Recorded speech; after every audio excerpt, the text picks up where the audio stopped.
pin 4. In 1993, South African golfer David Frost tapped in to win the Canadian Open.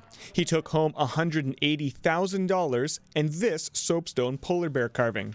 That was 30 years ago and was the last time Inuit art was ever handed out to the tournament's winner.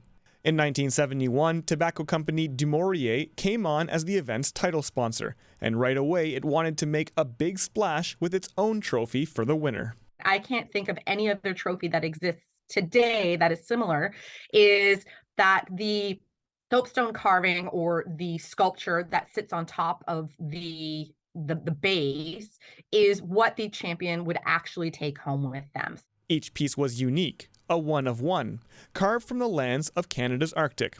Little did the players know at the time they were taking home the works of Canada's best carvers, some of whom have their work displayed in the National Art Gallery. But I think it would have been even more special if we knew back then the history and how it came about, or where it came from, who made it. And while the significance of their prizes may have been lost on the golfers, the beauty of what they just won was not. I can't imagine what it would take to carve and polish something like that. World Golf Hall of Famer Curtis Strange won the Canadian Open in 1985 and again in 1987. His second trophy was carved by renowned artist Sakiasi Ragi from Kingite in Nunavut, whose works have been displayed as far as Paris. It fit the Canadian Open.